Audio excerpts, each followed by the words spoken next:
All right, here's a takeaway. I'm not here about head knowledge. I'm here about a practical application of what I'm going to talk about tonight. Here's one practical application. How many of you go to a networking event or been to a networking event or know of networking events that go on? There's plenty of them around the university. If you had time, you could go to all of them. You'd probably get no study done, but there's many networking events. How many of you know what to do when you go to a networking event? Anyone? What do you do? Pass around names, right?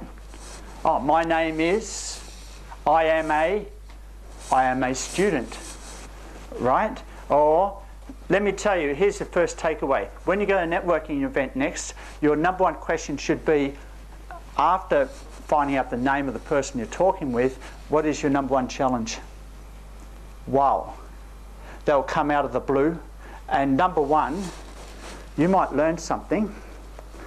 You may get smacked in the face. No, that won't happen. You might learn something, but number two, immediately you're going to stand out in the mind of the person that you've asked that question to. You think, wow, it's the first time someone's asked me that. That's not normal procedure around here, to be asked that forthright. Wow, this person's different. Ah. That's what you want to get. You want to spring that little, this person's different in the mind of people. That's what you need to do in job interviews. This person is different. You don't want to be the same. Your CV is the same as everyone else anyway. The only way that you can be different is through creative use of your mind in that interview. And we're going to talk about that tonight. So when you go to a networking event, find out number one challenge of someone. Go home, put their name down on a spreadsheet. Put down number one challenge is, I need to grow my market sales in Malaysia. Maybe they have a business in Singapore. They want to move into Malaysia or something like that. And then 6 months later or 12 months later, you run into someone else who's actually doing similar business in Malaysia.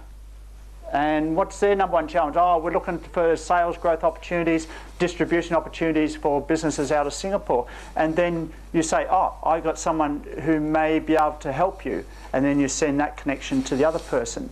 That's what networking is about. Networking is about connecting two people that, not two people are alike, but two people where one has what the other one wants and the other one has what the other one wants. That's real networking. Networking is not just shaking hands and getting to know people. It's getting to know what people want. What is their challenge?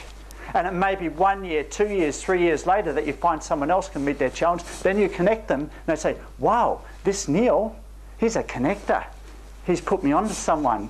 Oh, Neil's valuable.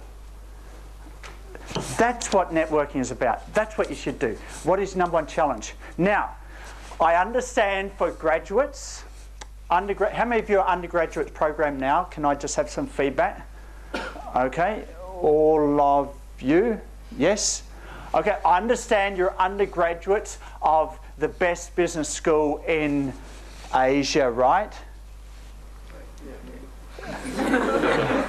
What? I see a lot of suspicion. Oh, come on, it is the number one in Asia, right? Come on, say yes.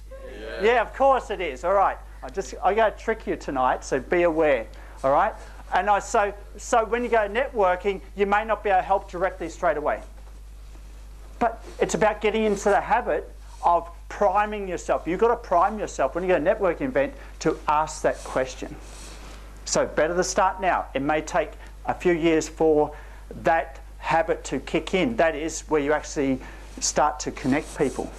And then you start to become valuable in that network. Your value is only about what you can do for other people, not what they can do for you. Okay? Have that mindset, have that question.